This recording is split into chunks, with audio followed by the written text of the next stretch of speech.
Todos acharam aí, meus irmãos? Nós não vamos fazer a leitura, porque o capítulo 10 é um texto grande, mas nós vamos estar lendo ele de acordo com o que for transcorrendo aqui a exposição. Capítulo 10. Amém. Vamos fazer mais uma oração? Senhor Deus, em nome de Jesus, nós oramos a Ti, Pai. Oramos agradecidos por podermos cultuar o Teu nome. E oramos também agradecidos porque podemos ouvir a Tua voz. Rogamos a Ti em nome de Jesus. Fala conosco através da Tua palavra. Que os nossos corações possam ser terra fértil, ser fértil. E que nós possamos produzir frutos através dos Teus ensinos e o direcionamento do Teu Santo Espírito. Por isso nós oramos e agradecemos em nome de Jesus. Amém. Meus irmãos, o sermão de hoje, ele é o primeiro passo para poder nortear aquilo que nós conversamos no final do ano. Nós tivemos duas reuniões que estavam relacionadas com assuntos pertinentes que deveriam ser respondidos por nós biblicamente, e nós tivemos duas boas reuniões com homens e com mulheres. Nessas reuniões nós elencamos alguns pontos importantes que deveríamos responder, e um dos objetivos e propósitos que nos comprometemos em fazer ali naquela reunião é que sempre que fôssemos esclarecer, elucidar um daqueles pontos, seria em primeiro lugar através de exposição bíblica, para que biblicamente, através de um sermão, nós começássemos a ser instruídos e daí por diante, através de reuniões particulares, reuniões de grupo e oração, pudéssemos responder às demandas que tanto necessitam como igreja de aprendermos. O nosso intuito hoje, aqui no capítulo 10 de Mateus, é respondermos uma demanda importantíssima que Mateus vai estar esclarecendo aqui através dessa exposição, que é ser discípulo de Jesus. O que envolve o todo de ser discípulo de Jesus? Nosso intuito hoje aqui com esse capítulo, irmãos, responde três perguntas básicas. A primeira delas, nós vamos aprender a ver biblicamente o perfil dos discípulos de Jesus, a conhecermos a identidade dos discípulos de Jesus. A segunda amostragem aqui nesse capítulo é entender os desafios que cercavam Jesus ali daquela época, os desafios que cercaram Jesus durante o tempo inteiro e que nos cercam até os dias de hoje. Os desafios são enormes.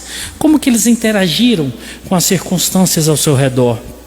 E biblicamente, talvez seja uma das demandas mais importantes hoje, é entender aquilo que Deus espera de seus discípulos, porque Ele os chamou, os nominou, outorgou-lhes a autoridade e designou para que eles fossem. E nessa ida, eles tinham que cumprir objetivos que o Senhor Deus havia determinado. O que o Senhor esperava desses discípulos?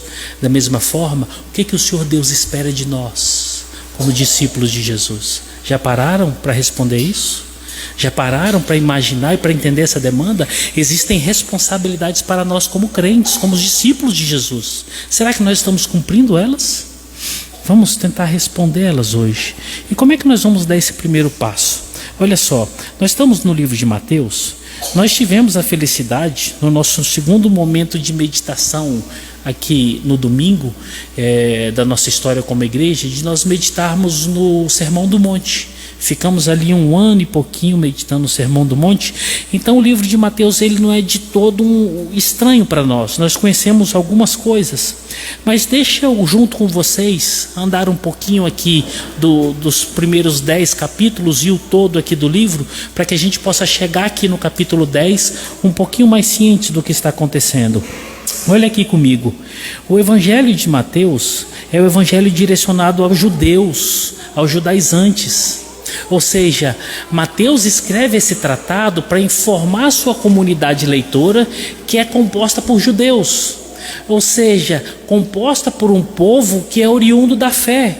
E esse povo tem como base primária de fé o contexto macro do Antigo Testamento. E não é por falta desse motivo, esse motivo é o maior de todos, por ser um escrito para os judeus, talvez seja o livro de Mateus o livro com mais referências do Antigo Testamento. Eu ainda tergiversava aqui questionando se era Mateus ou Hebreus, mas eu acredito que seja Mateus o livro que tem mais referências do Antigo Testamento. Mateus está escrevendo aqui o seu tratado e a todos os momentos ele se reporta a referências do Antigo Testamento para que ele possa trazer elucidação para essa comunidade leitora. Por quê? Porque nesse escrito, Mateus está construindo um texto que tem como propósito demonstrar Jesus Cristo como o Messias de Deus. E o Messias de Deus, ele tem que estar respaldado pelo texto do Antigo Testamento. E você vai perceber que do início do livro de Mateus até o final do livro de Mateus, ele vai respaldar todas as suas falas pelo que ele está apontando no Antigo Testamento. Quer ver um exemplo? Se você abrir primeiro capítulo do livro de Mateus, o primeiro versículo, ele já escancara dizendo: Jesus, filho de Davi e filho de Abraão. É a genealogia de Jesus. E ali ele vai mostrar que Jesus cumpre um requisito para ser o Messias. Ele é da linhagem de Davi. E daí por diante, irmãos, Mateus vai trabalhar muito nessa ênfase. E como é que nós chegamos aqui no capítulo 10? Porque todas essas coisas aqui estão embutidas. E ao chegarmos até aqui o capítulo 10, e olhando para os demais evangelhos, nós podemos nortear o que está acontecendo aqui. Vimos toda essa carga teológica que tem o livro de Mateus, mas o que está acontecendo até o capítulo 10? Nós não temos tempo para olhar capítulo por capítulo, mas temos as informações macro. Quais são? Aqui Jesus está passando já por ameaças de morte. E ameaças de morte na vida de Jesus não é novidade. Desde o seu nascimento, ele já corria perigo de morte o tempo inteiro. Tanto é que os irmãos lembram da matança dos inocentes. Herodes chega lá e manda matar todas as crianças de 2 anos para baixo. A vida de Jesus, desde o seu nascimento, foram através de perseguições e muitos perigos. Nós já passamos pelo Sermão do Monte, capítulo 5, capítulo 6, capítulo 7, um sermão profundíssimos, palavras profundas que mexeram com a estrutura de todos aqueles que estavam ouvindo ali o nosso Senhor. Feitos extraordinários. Aqui até o capítulo 10 já encontramos muitas curas, Jesus expulsando demônios, Jesus curando pessoas de todas as formas, Jesus ressuscitando mortos, maravilhas e milagres estavam acontecendo, e a Bíblia fala que de todos os cantos de Jerusalém, de todos os cantos de Israel, vinham pessoas para se encontrar com Jesus e para verem aquele que realmente era o provável Messias, ou um profeta novo que era ali daquela região. Estava borbulhando Israel. Nós vemos também a rejeição da pessoa de Jesus. Jesus já era rejeitado aqui. E a rejeição já vinha com muita força, porque Jesus, através dos seus feitos, das suas palavras, fazia com que a religião rechaçasse ele, e estava muito forte. A tal ponto dessa rejeição que nós vamos encontrar aqui a blasfêmia. Não sei se os irmãos lembram, Jesus está expelindo demônios e uma certa casta de religiosos viram e fala assim: não é que não seja por Beelzebu. Esse homem está tomado pelo Beelzebu. É por isso que ele consegue expulsar demônios. Ou seja, tudo isso está cercando aqui o capítulo 10. O capítulo 10 é uma demanda muito delicada, porque o chamamento de Jesus para os seus discípulos não é um momento tranquilo.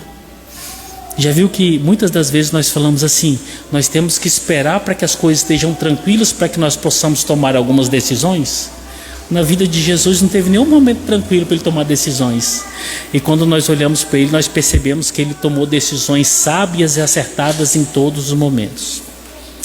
Pastor, qual é o intuito da pregação de hoje? É para que eu e vocês, olhando para os discípulos de Jesus e olhando para Jesus, venhamos nos parecer mais com ele, na forma como viver, na forma como nos comportar e na forma como acreditar no Pai.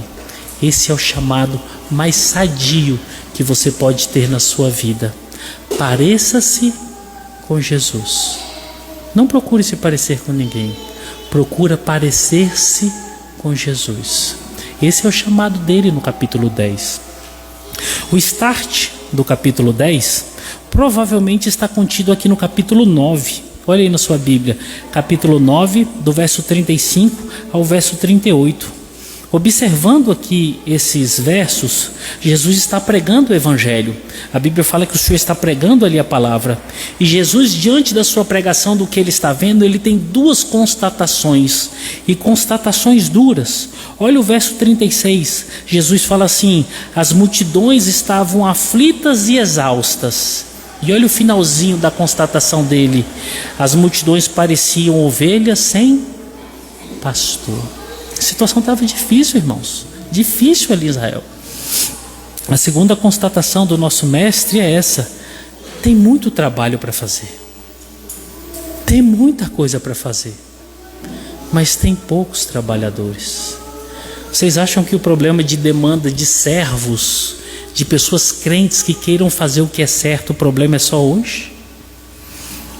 Lá no início da caminhada, 2000 anos atrás, Jesus olha para aquela multidão e fala assim: trabalho tem muito, mas tem poucos trabalhadores, tem pouca gente para trabalhar.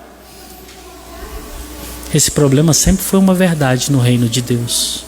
Poucas pessoas querem colocar a mão no arado. Poucas pessoas querem colocar as mãos no arado. E daqui, Mateus encaixa o capítulo 10, depois dessa exposição desses versos anteriores. O que é o capítulo 10? O capítulo 10, irmãos, de forma resumida, é a escolha dos 12 discípulos e o envio deles para a propagação do reino de Deus. O capítulo 10 é a escolha dos discípulos e a propagação do reino de Deus. Agora o Senhor, com seus discípulos que já estão andando com ele, os escolhe nominalmente e os envia para que eles possam dar continuidade. E agora essa pregação se tornar um pouquinho mais plural da seguinte forma: alcançar mais pessoas, que agora aqui são 12 indo, ou seja, o número de pessoas alcançadas serão maior. Vamos olhar aqui nos blocos. Os blocos que nós vamos ver vai ser assim, 1 ao verso 4, do 5 ao 15, do 16 ao 23, do 24 ao 33 e do 34 ao 42. Eu quero dar só uma olhada com vocês aqui, de forma resumida, para que a gente possa entrar de uma forma um pouquinho mais detalhada nesses blocos textuais. Aí nessa primeira parte, meus irmãos, que vai aí do verso 1 ao verso 4, dois ensinos Mateus traz aqui para sua comunidade leitora. O primeiro é esse: Jesus chama seus discípulos e dá-lhes autoridades para curar e expulsar demônios, curar enfermos e expulsar demônios.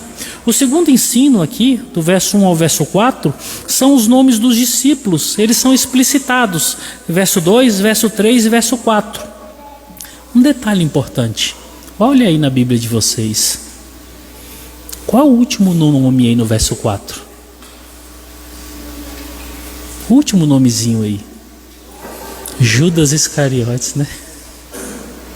Judas esteve nessa comitiva, meus irmãos. Judas foi escolhido por Jesus. Detalhe: talvez foi tão usado nesse momento quanto em outros. Foi tão usado quanto os outros discípulos. Sabe o que é interessante, irmãos? Era para eu pegar esse ponto de exposição para trabalhar lá, mas eu quero trabalhar logo ele aqui. Sabe o que é interessante aqui? E salta a nós o ensino de Judas está aqui. O Senhor escolhe reprovados para a missão. O Senhor escolhe reprovados para a missão. O Senhor, prestem atenção, o Senhor escolhe pessoas que vão cometer atos terríveis para a missão. Aqui está o exemplo. Judas não sabia que ia fazer o que fez. Os discípulos que estavam com ele também não sabiam que ele ia fazer o que fez. Mas Jesus sabia. E Jesus escolheu Judas. Pastor, mas foi um erro, não teve mais Judas na história. Será?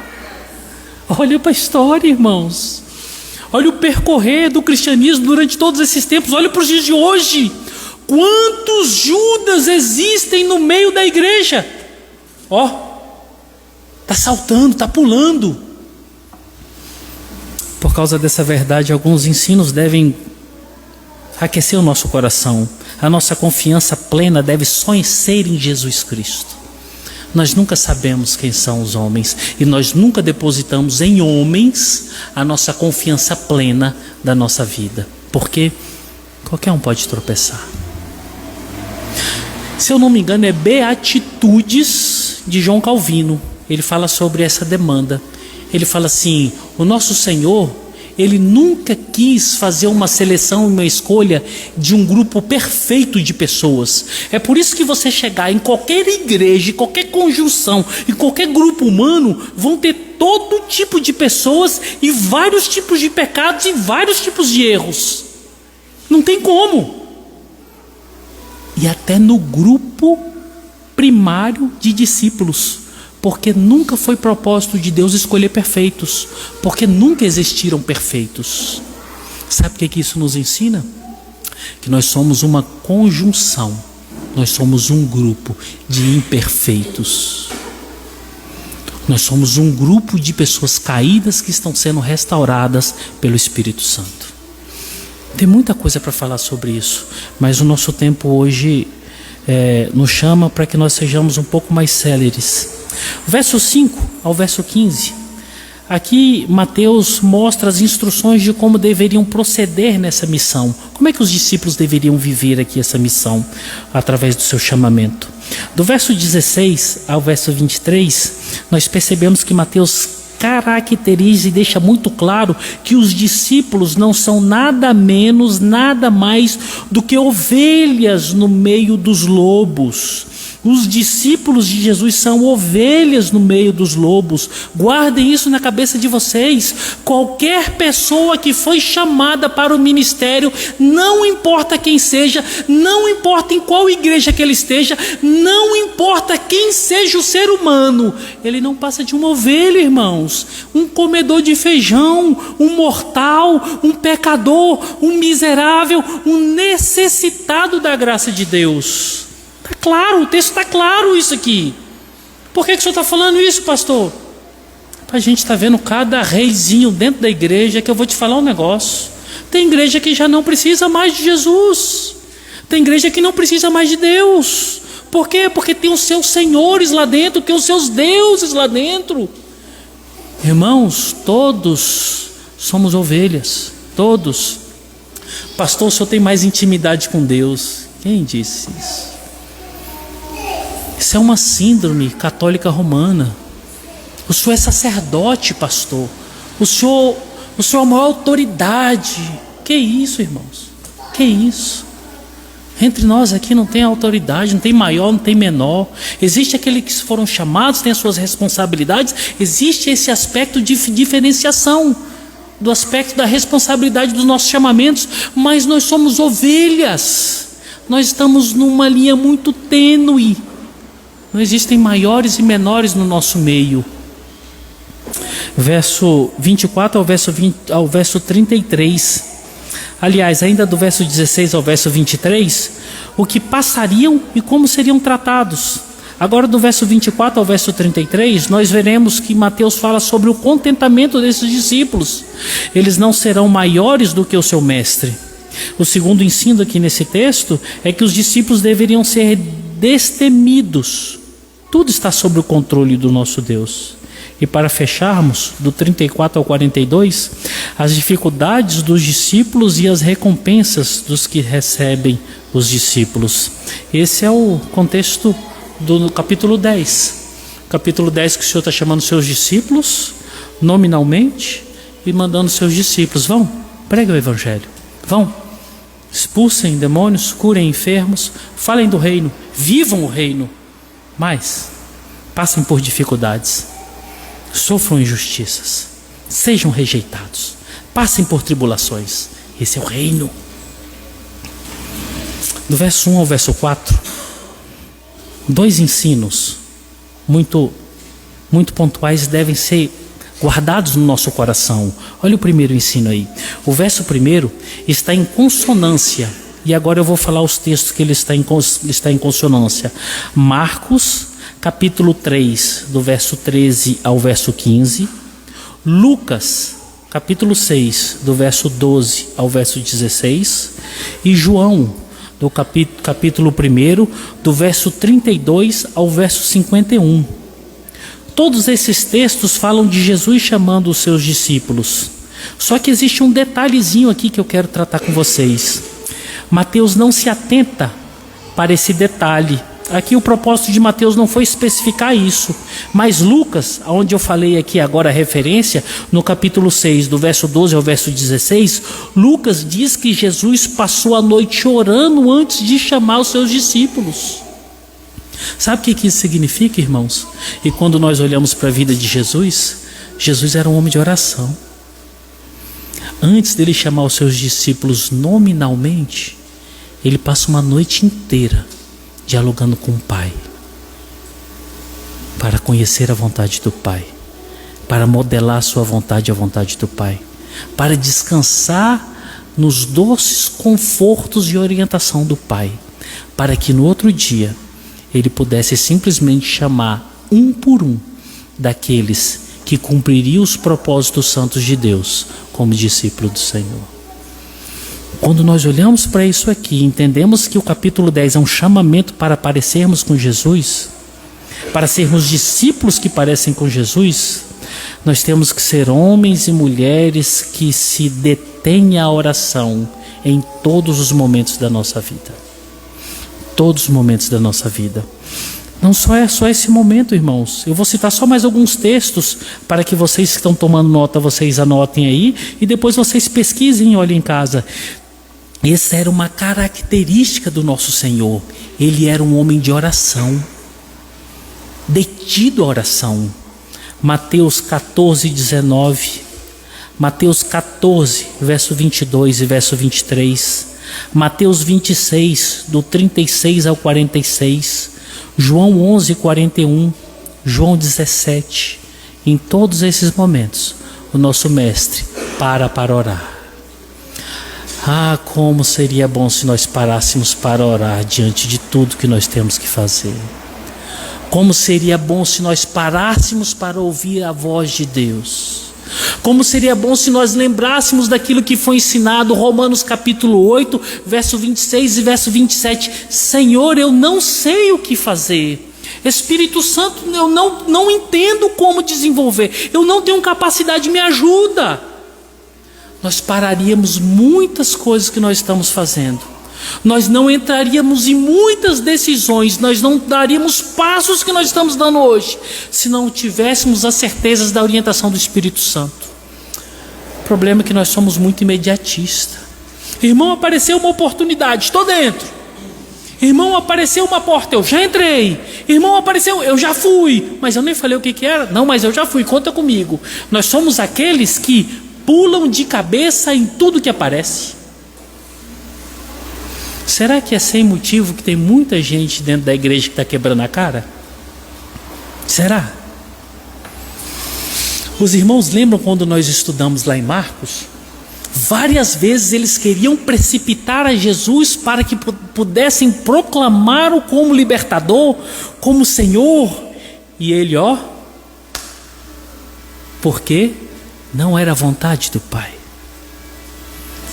O ouvido do crente, o coração do crente, não se detém aos clamores social. Ele está detido, inerte, na voz de Deus. Pastor, aonde está a voz de Deus? Só aqui.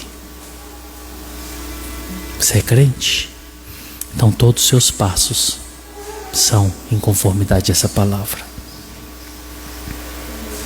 O segundo ensino aqui, não só no verso 1, mas em todo o capítulo 10, Jesus está chamando seus discípulos para serem semelhantes a Ele. E aqui eu vou falar para que Jesus está chamando seus discípulos. Primeiro, Ele outorgou autoridade sobre eles. Está aí no verso 1, capítulo 10, verso 1. Tendo chamado seus discípulos, deu-lhes Jesus autoridade sobre espíritos imundos para os expelir e para curar toda sorte de doenças e enfermidades, para terem autoridade. Eles receberam autoridade de quem tem autoridade. Para quê? Para a propagação do reino, para a propagação do evangelho. Que mais, pastor? Curar enfermos. Que mais? Expulsarem demônios. Que mais? Ressuscitar mortos. Que mais? Pregarem sobre o reino. Nossa, só coisa boa, só coisa maravilhosa. Que mais, pastor? E agora a coisa pega. Passarem por perseguições e sofrerem injustiças. O bom discípulo, ele só não faz maravilhas. Ele só não se detém aos milagres. Ele está preparado para as mazelas dessa vida. Você olha para as pessoas, para os crentes, você só vê expectativa de coisas boas. E quando tem coisa má, você já escuta aquele jargão evangélico. Está amarrado em nome de Jesus. Eu repreendo o que você falou. Eu amarro o que está dito na sua boca. Fala, que é isso, irmão? Que isso? O discípulo de Jesus foi chamado para padecer, irmãos. Para sofrer, para passar por perseguições. Por quê? Porque o nosso mestre passou. Esse é o padrão da vida dos discípulos de Jesus.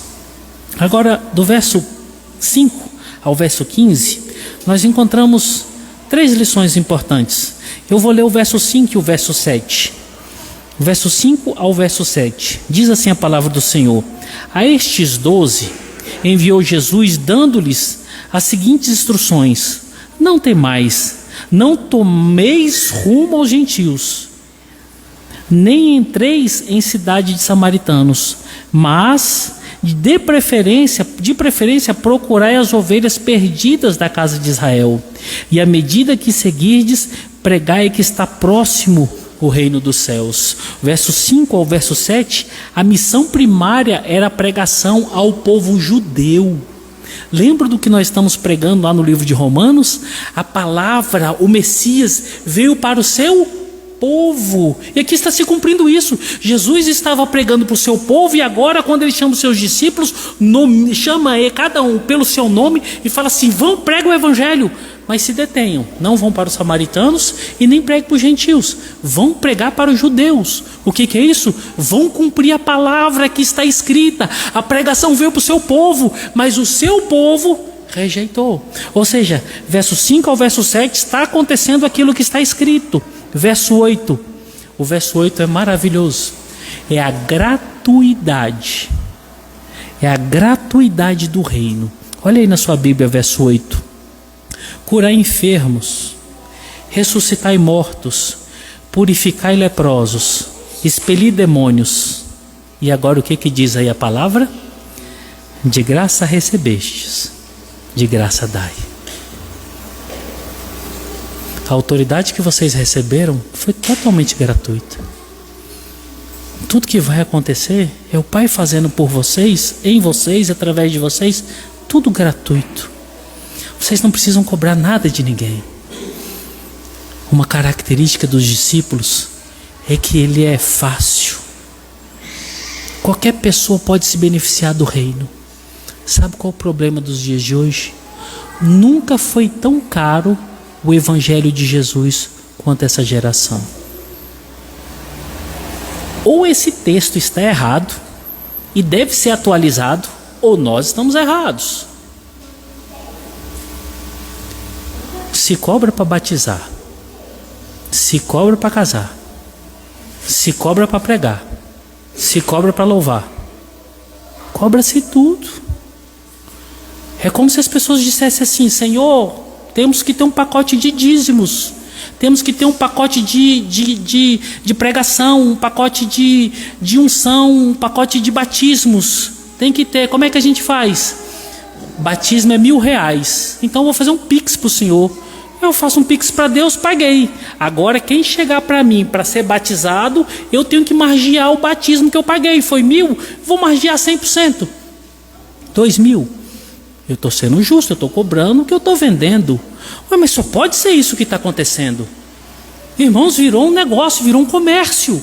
Quando você chega em qualquer pessoa que vai falar que não é do nosso meio, eles falam assim: virou negócio, virou comércio, virou uma roubalheira. E você infelizmente tem que concordar. Nunca foi tão caro manter pastores hoje, porque os seus carros importados dizem quanto que eles ganham.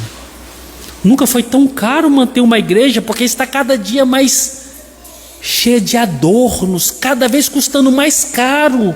Nunca foi tão caro manter uma equipe pastoral, porque cada um ganha salários exorbitantes.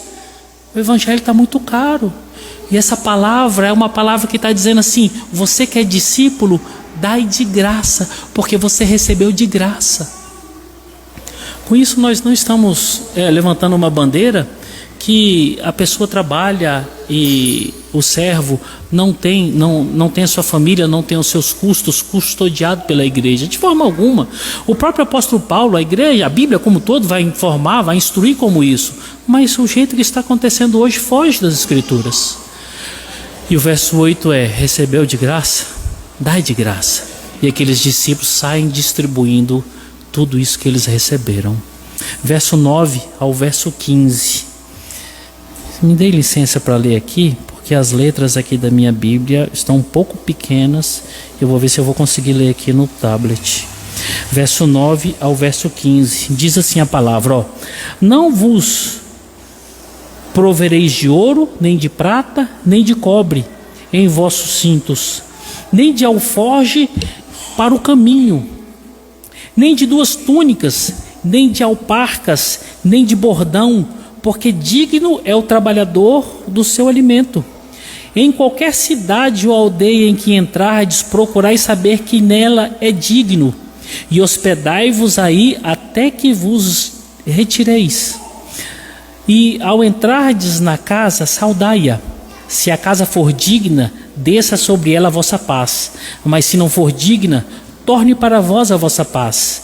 E se ninguém vos receber, nem ouvir as vossas palavras, saindo daquela casa ou daquela cidade, sacudi o pó dos vossos pés.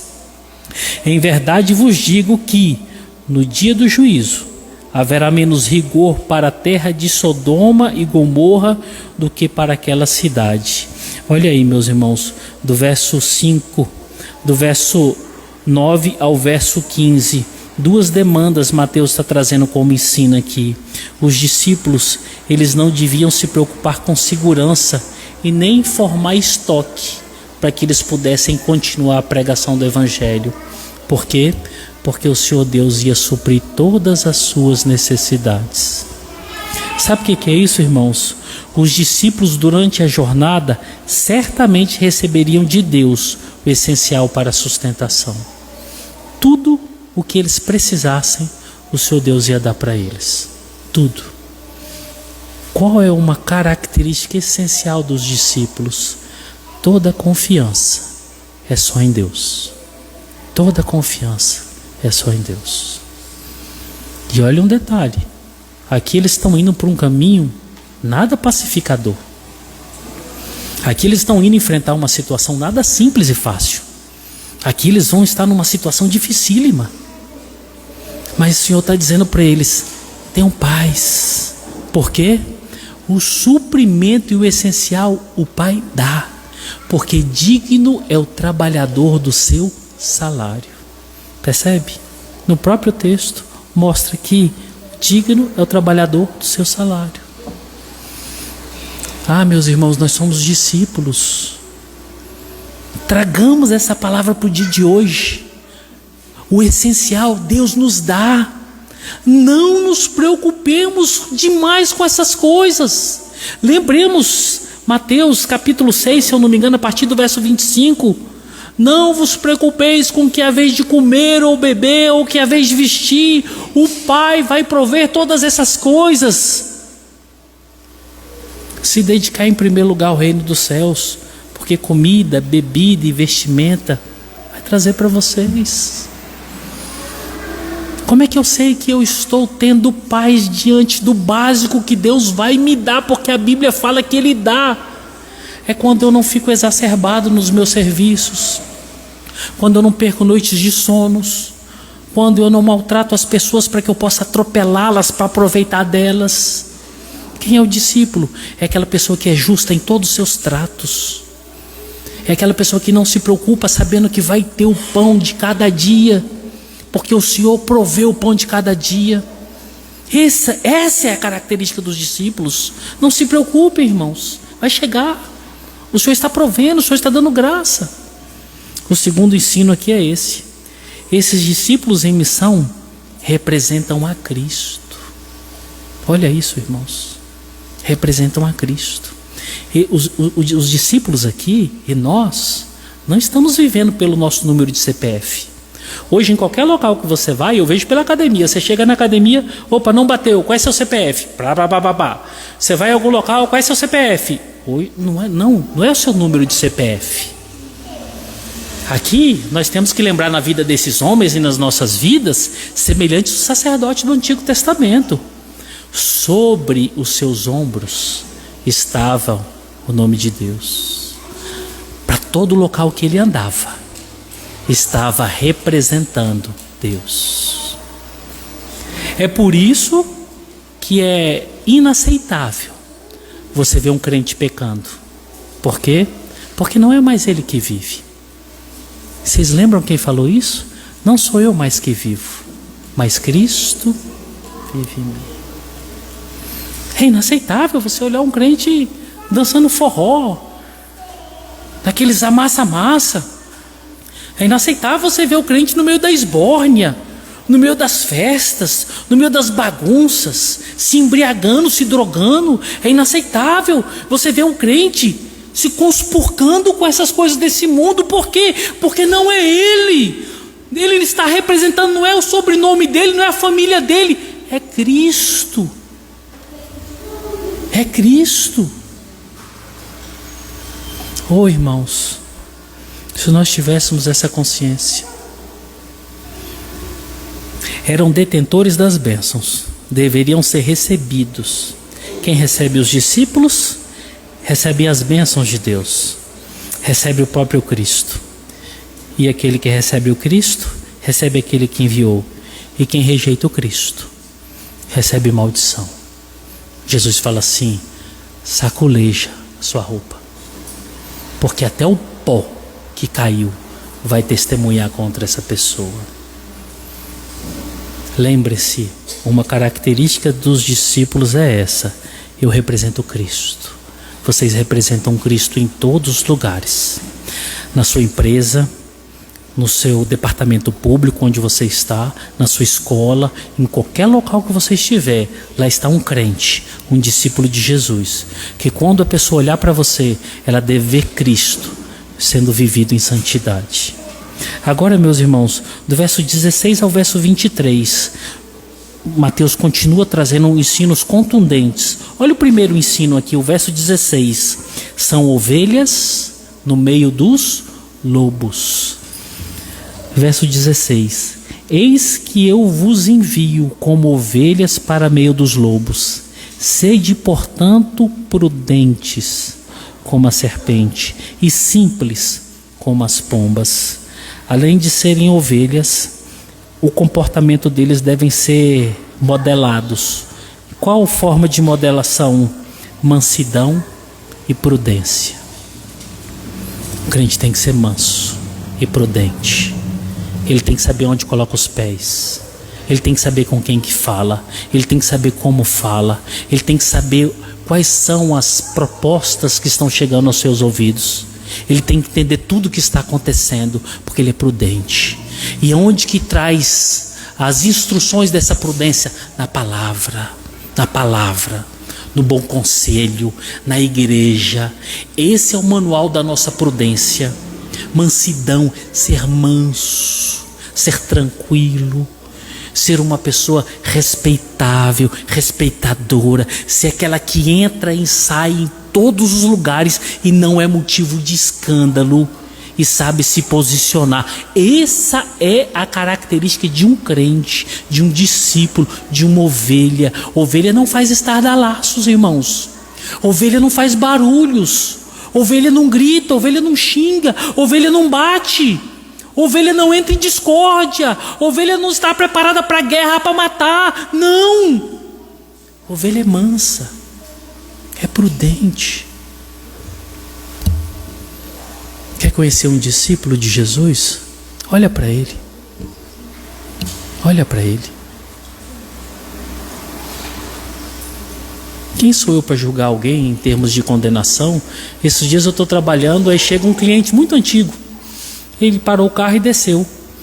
Quando ele desceu um rapaz que estava do lado dele. Fortão, sem camisa, cabelo esvoaçado assim, Ray-Ban, e ele descia assim. Aí ele, ô pastor, esse cliente, né? Estava junto com essa pessoa. Ô meu irmão, tudo bem? Ô rapaz, trouxe meu irmão, ele é pastor da igreja fulano de tal. Eu falei, meu Deus do céu. Aí todas as pessoas que estão ao redor, quando olham isso, dois pastores conversando, eles veem, falam assim, nossa, eles são iguais. Olha o pastor.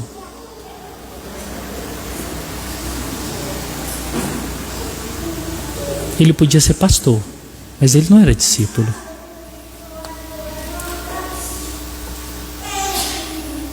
Você não tem vergonha de outra coisa, você tem vergonha, é a vergonha terceira. Muitos de nós vão ser conhecidos não pelo que nós falamos, não pelo que nós estamos fazendo, mas pelo que as pessoas estão vendo de nós. Quando você olha Jesus sendo morto e as vestes repartidas, a Bíblia fala de um centurião que está ali naquele momento. E depois que tudo acontece, ele olha para aquele quadro, ele olha para toda aquela circunstância. Ali não houve pregação do Evangelho falada. Ali não houve Jesus testificando ou dizendo alguma coisa. Mas no término daquele ato todo dantesco, aquele homem fala assim, certamente esse homem era justo. Certamente esse homem era justo. Talvez ele pode ter ouvido Jesus pregando. Talvez a fama, as histórias, tudo que se relatava de Jesus havia chegado para aquele homem, porque as informações sobre Jesus percorreram aquela região toda. Mas o impacto do que ele viu foi tão alto que a única coisa que ele pôde falar é assim, esse homem era justo. Nós não vamos ter tempo ou oportunidade para causar uma segunda boa impressão na nossa primeira impressão. Que a sua primeira impressão seja Cristo. Só Cristo. Mas eu tenho que mostrar que eu sou inteligente. Não. Você tem que mostrar que é discípulo e é uma ovelhinha. Mas eu tenho que mostrar que eu sou forte. Não. Você tem que mostrar que você é uma ovelhinha e é um discípulo. Mas pastor, eu tenho que aparecer como alguém que tem dinheiro. Não. Você tem que parecer como ovelha, discípulo. Só isso. Só isso. Se nós dessemos conta de viver assim, o mundo estaria impactado pelo que eles estão vendo. Crentes pregando o evangelho pela vida. E não falando potoca aí, como está acontecendo nos dias de hoje. Verso 17 e verso 18. O que vai acontecer com esses discípulos? Vamos lá. Verso 17 diz assim, ó. E acautelai-vos dos homens, porque vos entregarão aos tribunais, e vos açoitarão nas suas sinagogas. Por minha causa sereis levados à presença de governadores e de reis, para lhes servir de testemunho a eles e aos gentios. O que tem preparado para esses homens? Perseguições, dias difíceis, julgamentos injustos, prisões. Por quê? Porque o mestre passou por isso, e o discípulo tem que ser semelhante ao mestre, só isso. Está vendo que não é só a parte, não é só a cereja do bolo? Não são só os milagres? Não são só as maravilhas? Nós vamos chegar, se eu não me engano, Lucas 10, quando vai relatar o mesmo texto, fala que os discípulos chegaram contentes. Senhor, até os espíritos imundos se submetem ao seu nome. Eles viram os milagres, as maravilhas e ficaram felizes demais. Ou seja, não é só essa cereja do bolo que tem para esses discípulos, e não são só as coisas boas da vida que tem para nós, não. As dificuldades chegarão, irmãos. Os julgamentos injustos, as mentiras, as perseguições, os quadros mais difíceis.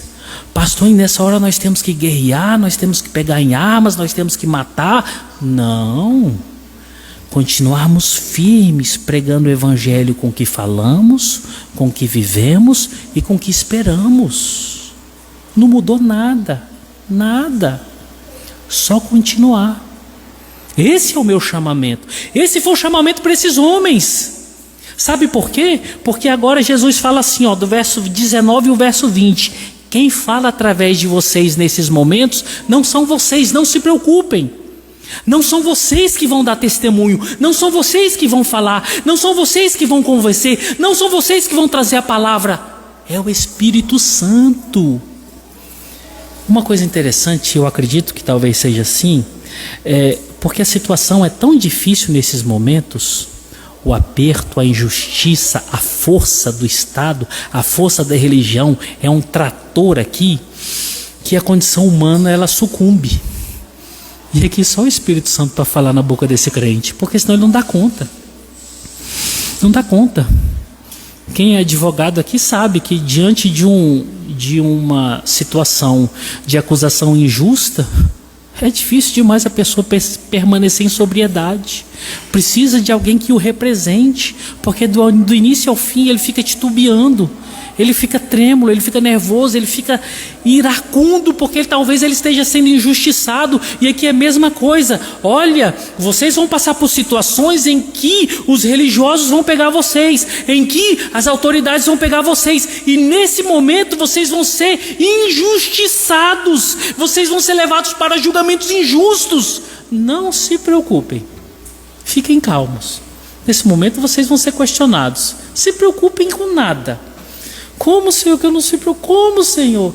É porque nessa hora quem vai falar é o Espírito Santo. Jesus não está pedindo sabedoria, porque não existe. Jesus não está pedindo capacidade oratória, não existe. Jesus não está pedindo estratégia, sejam estratégicos, falem assim.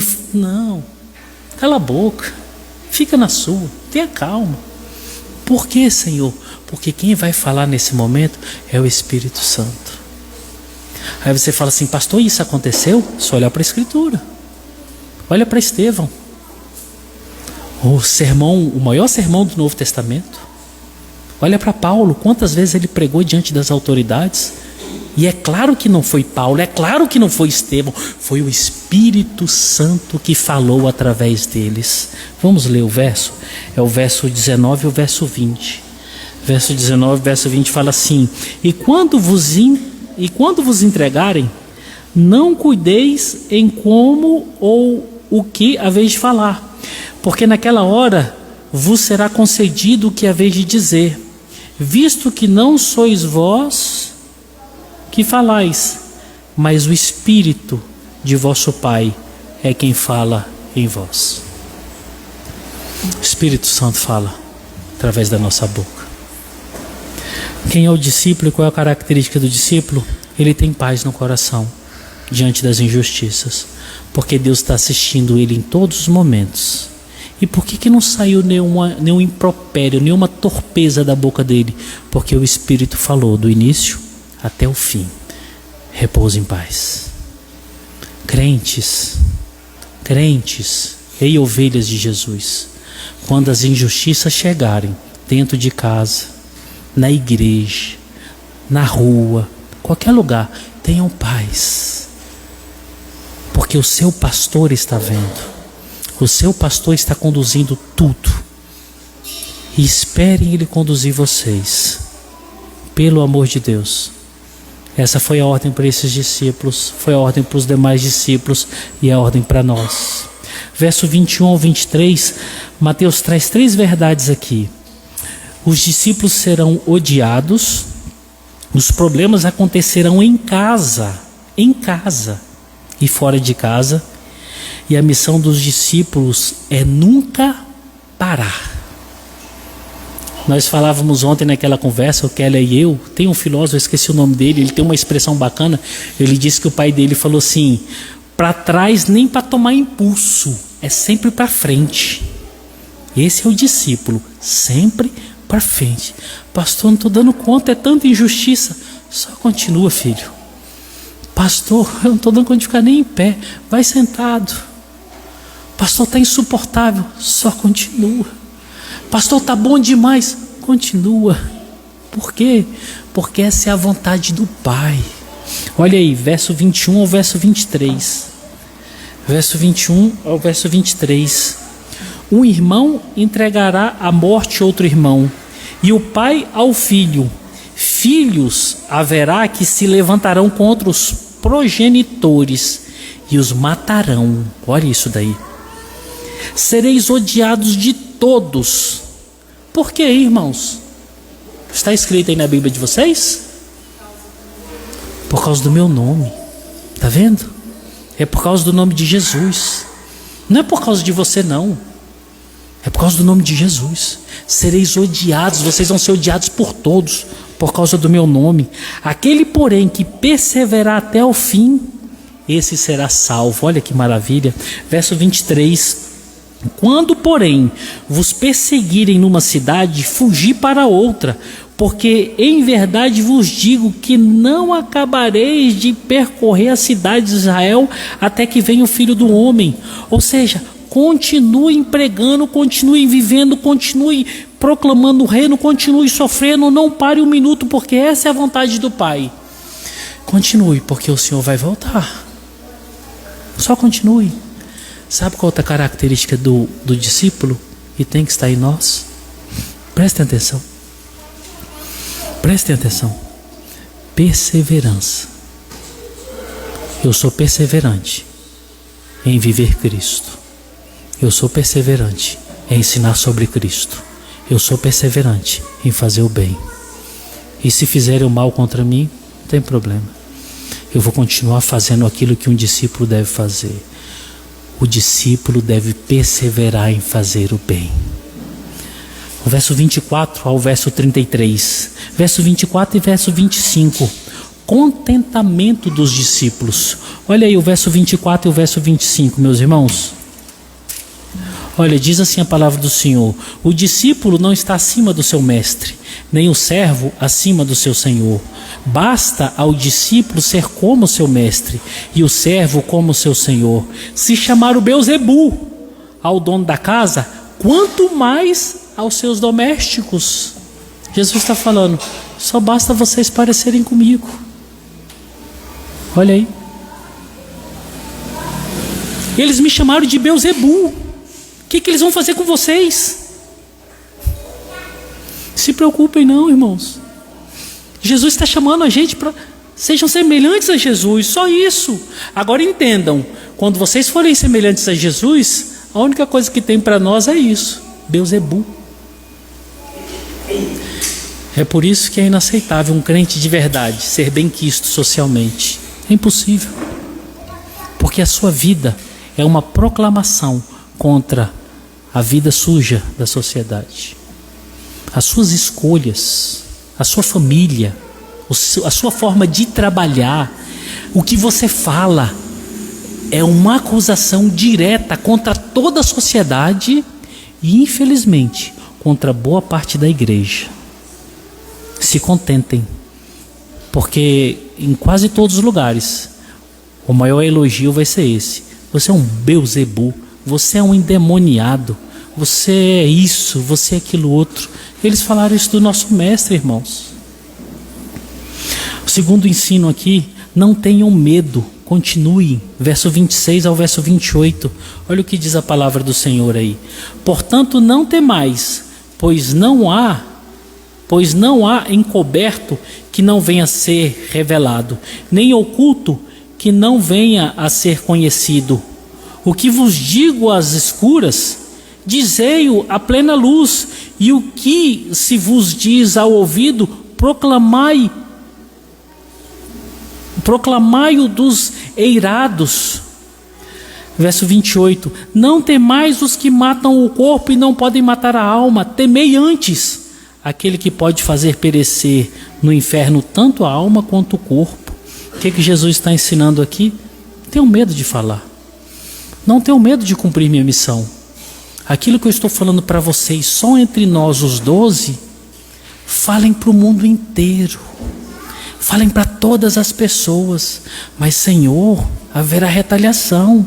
Senhor, esse povo vai se voltar contra nós. Não tenham medo, continuem, porque ele está dizendo assim: eu sou dono de tudo.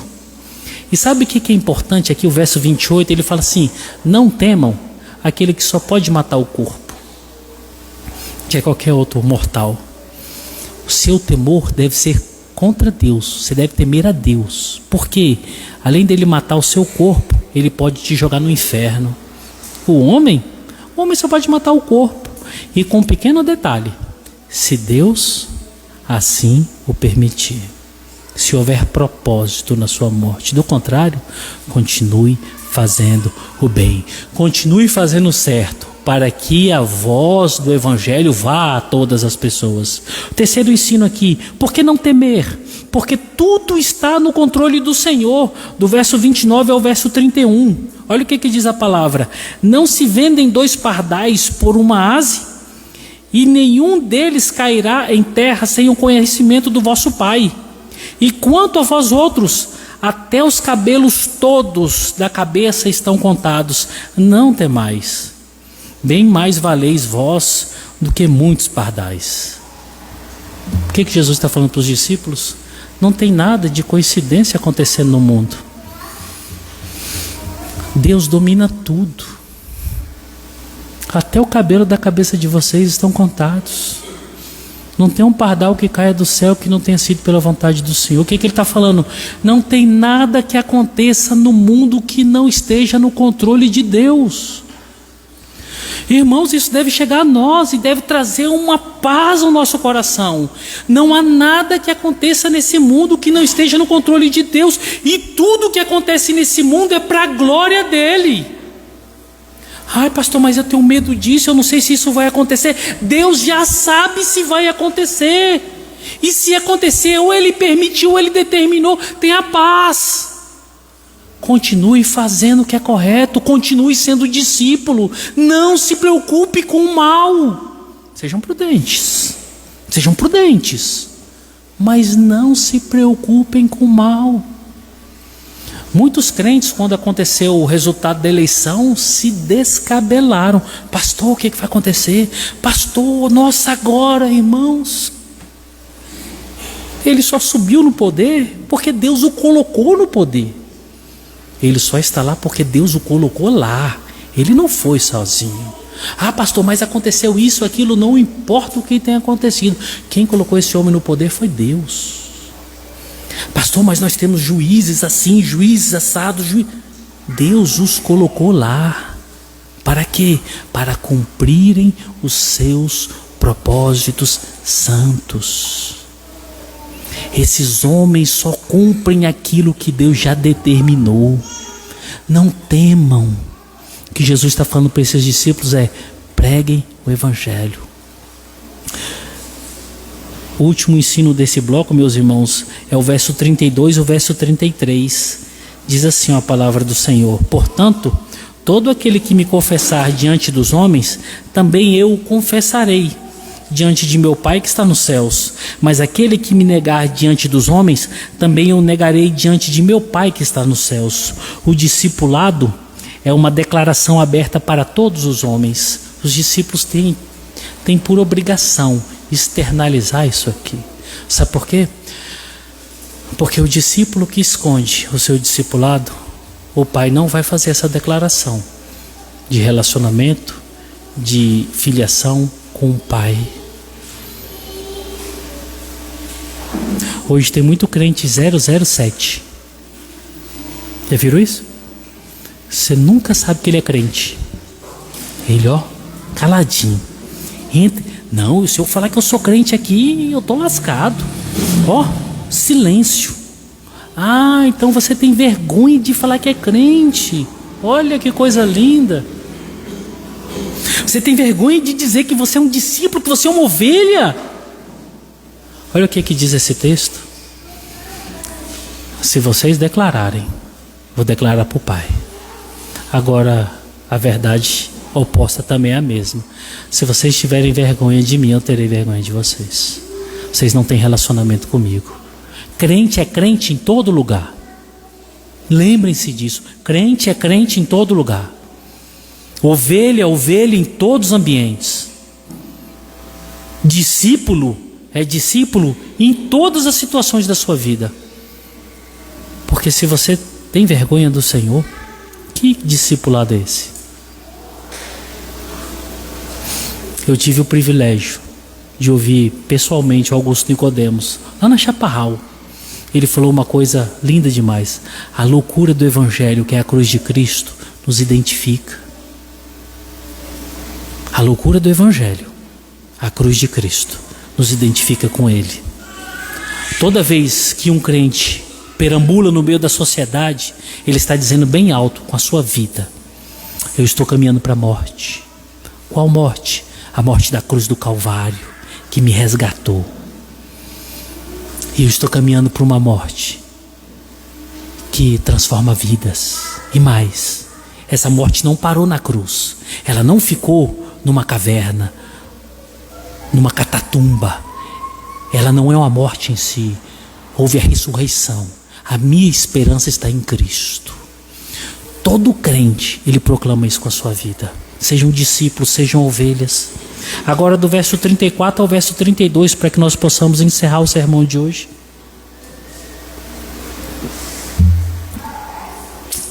Quatro ensinos nos cercam aqui nesse texto. O primeiro deles está no verso 34 ao verso 36. Os problemas dos discípulos, eles não vão acontecer longe. Eles começam em casa. Olha isso aí. Os problemas de um discípulo começam em casa. Verso 34 ao verso 36, olha aí a sua Bíblia. Não penseis que vim trazer a paz. Olha Jesus falando, irmãos. Eu não vim trazer a paz. Não penseis que eu vim trazer a paz. Não vim trazer a paz. Mas veio trazer o quê? Espada. Olha isso aí. Eu vim trazer foi divisão. E aonde, Senhor, que o Senhor veio trazer divisão? Adivinhe. Olha só. Pois vim causar divisão. Agora o interessante, quem que veio causar divisão aqui, irmãos? Cristo. Eu vim causar divisão. Aí eu trago a mesma retórica questionadora que eu trouxe domingos atrás. Alguém aqui em sã consciência quer causar divisão dentro da casa de outra pessoa? Alguém aqui em sã consciência quer dividir uma família? É claro que não. Mas o próprio Cristo disse aqui, ele está dizendo: eu vim trazer espada. Eu vim fazer separação dentro de casa. Por quê? Para cumprir os propósitos santos. Só Ele pode fazer isso. Olha aí, eu vim causar divisão, verso 35, entre o homem e o seu pai, entre a filha e sua mãe, entre a nora e a sua sogra. Assim, os inimigos do homem serão da onde, irmãos? Serão os da sua casa. Esse contexto aqui nos reporta imediatamente ao fato em que, naqueles momentos, quando um judeuzinho, uma judiazinha abraçava a fé, a espada estava na sua casa. Por quê? A família não ia aceitar, irmãos. Divisão total. Tem um livro,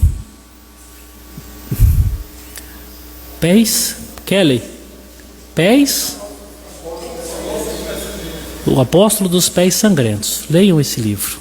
Vocês vão ver demanda de divisão.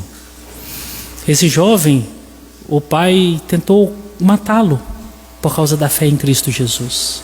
E naquelas culturas era comum isso. Chega ao ponto, eu prefiro matar do que ver meu filho ser crente. Quem que faz essa divisão? Eu não entendi na Bíblia. Quem é? É o diabo? É um desapercebido no meio da rua?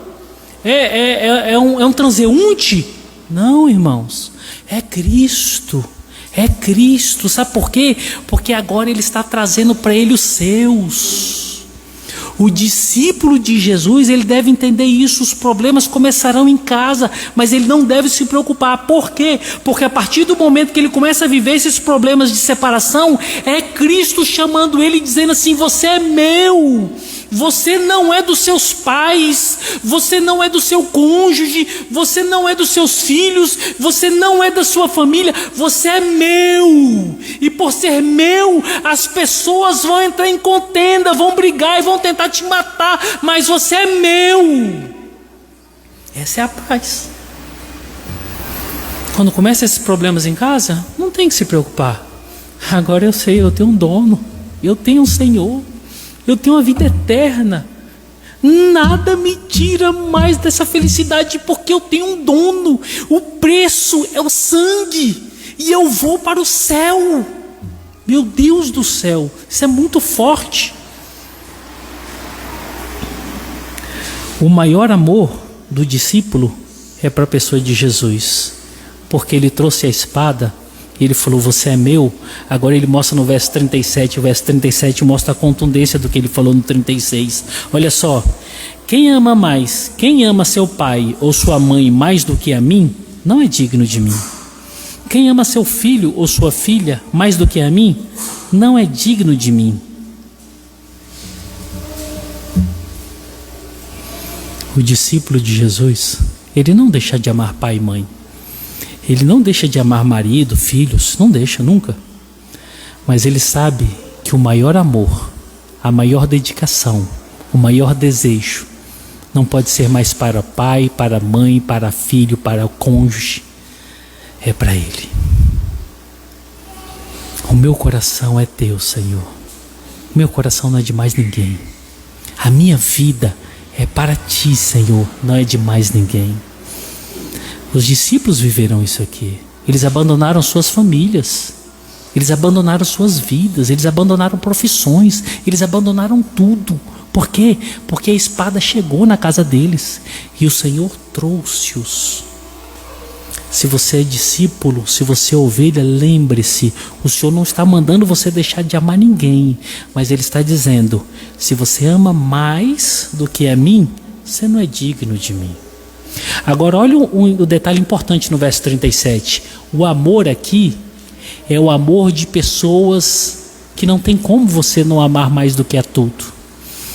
Tem como, Cláudia, a mãe não amar seus filhos? Amar menos seus filhos? Tem como, Fernanda? Marlene, amar mãe e pai menos do que qualquer outra coisa? Jesus está falando assim: se vocês amam qualquer um desses amores mais do que a mim, olha o amor que nós temos que ter com o nosso mestre. Aí permitam-me usar de hipérbole aqui nesse momento. O amor de Cristo que deve florear, adornar o coração de vocês, é um amor fora do normal, que nenhum ser humano experimentou, e nenhum ser humano vai experimentar, só Ele. É por isso que pela manhã não tem motivo de sair da cama sem já colocar os joelhos no chão. Obrigado, Pai, o Senhor está me dando mais um dia, mas tomara que o Senhor volte. Eu quero é o Senhor. Não tem motivos de se chegar a uma mesa e não adorar o Deus pelo que você tem e pelo que você não tem. Não tem motivos de você sair de casa e você falar: Senhor, agora eu estou indo para o meu trabalho, para onde quer que eu vá. Que eu mostre o Senhor, que eu mostre o quanto que eu te amo, que eu te ame mais. Que quando você chegar no seu trabalho, você fale: Senhor, eu estou aqui. Que eu possa transbordar desse amor, que as pessoas possam sentir esse amor, que as pessoas possam ver esse amor. Quando eu chegar em casa, eu chegue contente e feliz, porque eu estou vendo os meus, é claro, mas porque o Senhor cuidou de mim e agora eu estou na minha... Oh, Senhor, eu te amo demais. Não tem como ir dormir e sem você olhar e falar: Senhor, obrigado por esse dia. Tomara que eu nem acorde mais, que daqui eu vá para a glória, porque eu quero é o Senhor. Maranata. Maranata. Senhor. Não, Senhor. Oh, irmãos, isso é evangelho. Isso é nossa vida. Nós somos discípulos. Verso 38 e verso 39, estamos terminando aqui o sermão. A cruz e vida são duas bênçãos de Deus que os discípulos devem administrar de forma correta. Olha isso aí. Cruz e vida são duas bênçãos de Deus que os discípulos devem administrar de forma correta. Verso 38 e verso 39 diz assim a palavra do Senhor: E quem não toma a sua cruz e vem após mim, não é digno de mim. Quem acha a sua vida, perdê-la-á. Quem todavia perde a sua vida, por minha causa, achá-la-á. Aqui, o Senhor está falando da demanda da disposição total da sua vida. É pegar a sua cruz, com tudo que Ele te deu, com tudo que Ele é, e você se dispor por completo para seguir o caminho de morte. O entendimento errado no meio do cristianismo é que pegar a sua cruz é assim: eu sou um aleijado, minha casa só vive em guerra, eu estou pegando minha cruz. Não, irmão, isso não tem nada a ver. Pegar a sua cruz é a sua disposição total para o reino, independente do que você esteja passando ou vivendo. Se você esteja bom, você é rico, você está próspero, você está saudável, carregue a sua cruz. Se você está depauperado, está em situações difíceis, está passando por dilemas difíceis, carregue sua cruz. A cruz não são as demandas da vida, mas é a disposição de ir para Jerusalém, a disposição de ir para a glória, a disposição de viver para Cristo. Isso é carregar a sua cruz. É por isso que nós encontramos poucos crentes carregando a cruz, porque só existe pessoas que estão lá: tadinho de mim, coitadinho de mim. Não, irmãos, tem nada a ver. Acordemos, sejam dispostos. E a pessoa que vive assim, ela já perdeu a sua vida. Nada mais importa. Quem perde a sua vida, ele acha. A lógica do reino é diferente. É quem perde que acha, não é quem acha que acha. Percam suas vidas. E para finalizarmos, verso 40 e 42, receber um representante de Cristo é receber aquele que Ele representa. Verso 40 e 42 ao 42 diz assim: quem vos recebe, a mim me recebe. E quem me recebe, recebe aquele que me enviou. Quem recebe um profeta no caráter de profeta, receberá o galardão de profeta. Quem recebe um justo no caráter de justo, receberá o galardão de justo. E quem dera beber, ainda que seja um copo de água fria, a um destes pequeninos, por ser este meu discípulo, em verdade vos digo que de modo algum perderá o seu galardão. Os discípulos agora devem ter paz, porque eles representam Cristo. E onde eles chegarem, se eles foram recebidos, aquelas pessoas que receberam o próprio Cristo. E aquele que der um copo com água fria para um desses, não ficará sem receber o galardão. Tenham paz. Representem a Cristo. E que sejam recebidos em todos os ambientes. Que as bênçãos de Deus sejam espalhadas para esse mundo afora. Amém? Vamos fechar os nossos olhos. Vamos orar ao Senhor Deus. Senhor Deus, em nome de Jesus, nós oramos a Ti agradecidos por Tua palavra. Rogamos a Ti, em nome de Jesus, que o Senhor faça com que essas palavras, Senhor, produzam frutos nas nossas vidas e que possamos ser crentes profícuos para o Teu reino. Que cada uma dessas lições estejam repousadas no nosso coração e que Teu Espírito Santo, Senhor, nos direcione e fale através de nós.